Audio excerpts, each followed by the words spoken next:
몇 개 구했어. 워낙 민감했던 사건이라.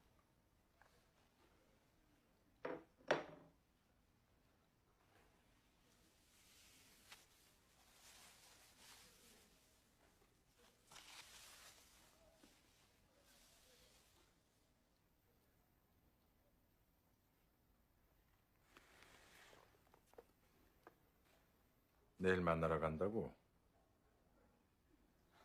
네. 만나면 안부 전해라. 한번 놀러 오라 그래. 하긴 여기 다시 오고 싶진 않겠지. 고마워요, 아빠.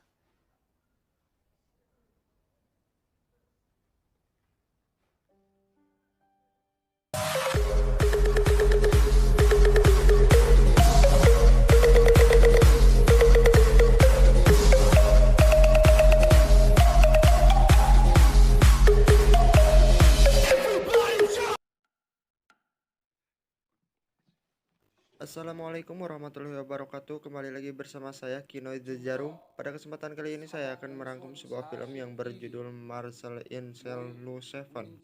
Film asal Korea Selatan yang dirilis pada tanggal 8 Maret 2013. Film ini adalah sebuah drama keluarga komedi mengharukan yang memiliki rating sebanyak 8,6/10. Dan film ini disutradarai oleh Lee Hwang Kyun. 이는 당시 국과수 자료에도 명백하게 밝혀진 바 Bercerita tentang sebuah ayah disabilitas bernama Yunggo yang memiliki anak perempuan bernama Yengsung. Alur cerita ini memiliki alur cerita mundur yang mana diawali ketika Yengsung sudah besar yang membela keadilan untuk ayahnya. Kemudian kisah kembali kepada bulan Februari tahun 1997.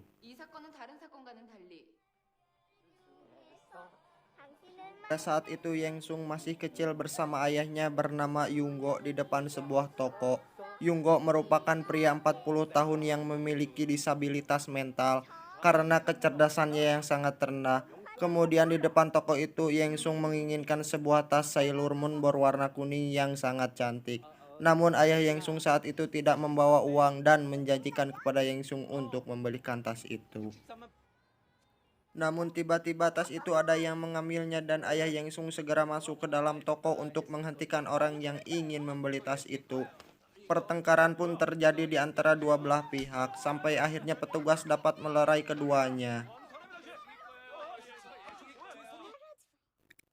Malamnya Yunggo berjanji kepada Yengsung untuk membelikan tas Sailor Moon yang disukai olehnya.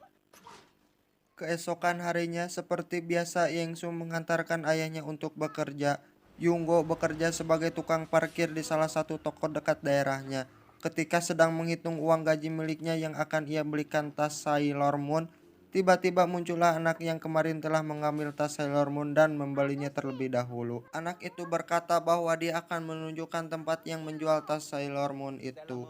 Ketika di tengah perjalanan, tiba-tiba Yunggo terpeleset karena cuaca yang sangat dingin membuat jalanan di sana sangatlah licin.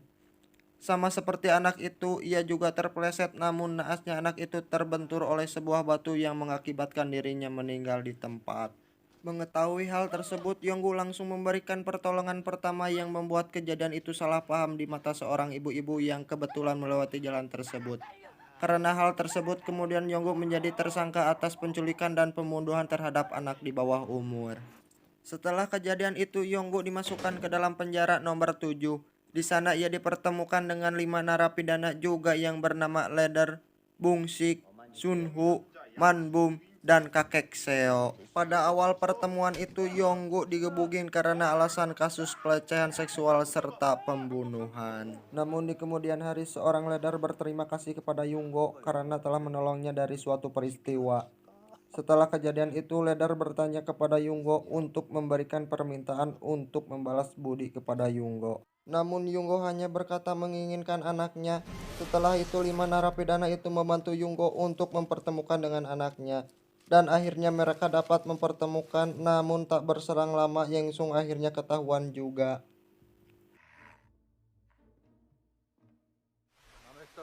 Ketika itu cuaca di luar sedang hujan, ketua sipil langsung mengeluarkan Yunggo dari selnya menuju lapangan. Kemudian ketua sipil membanting dan menendang Yunggo.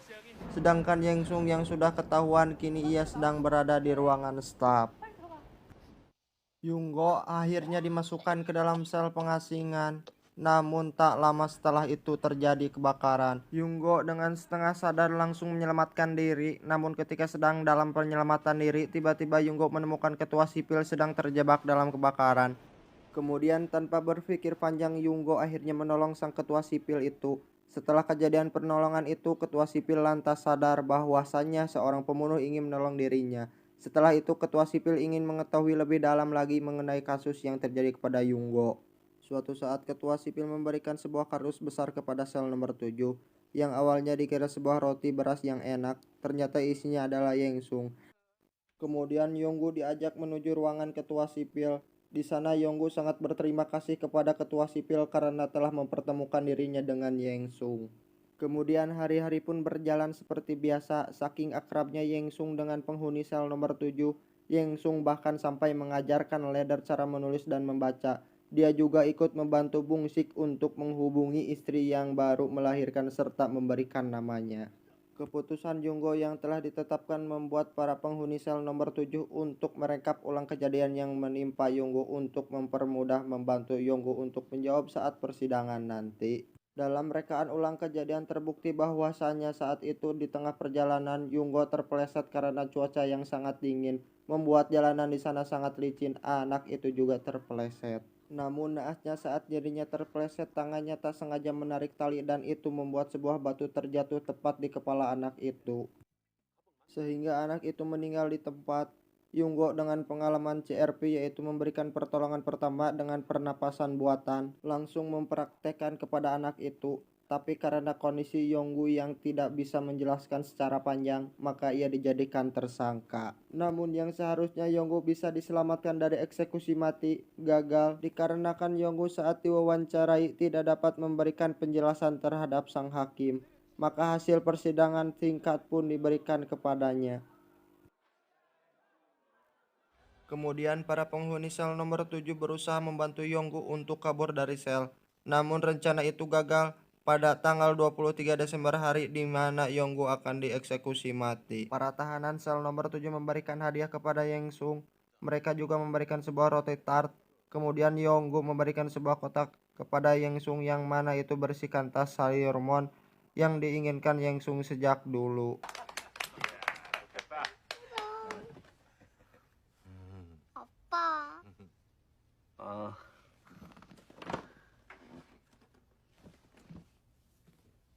아빠, 잘 태어나게 해주셔서 감사합니다.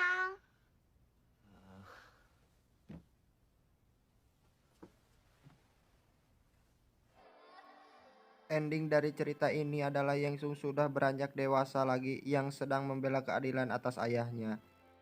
Dan keadilan itu didapatkannya dan membuktikannya bahwasannya Yonggu tidak bersalah. Namun hal itu sudah terlambat. Kini Yonggu sudah tiada dan Yengsung hanya bisa memandang langit yang indah mengingatkan kebersamaannya dengan ayahnya.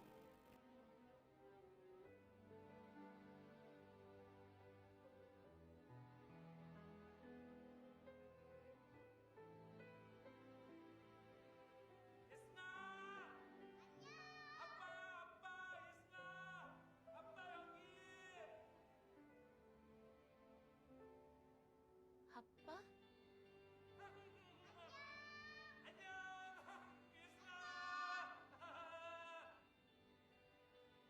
안녕, 아빠? 사랑해, 아빠. 안녕.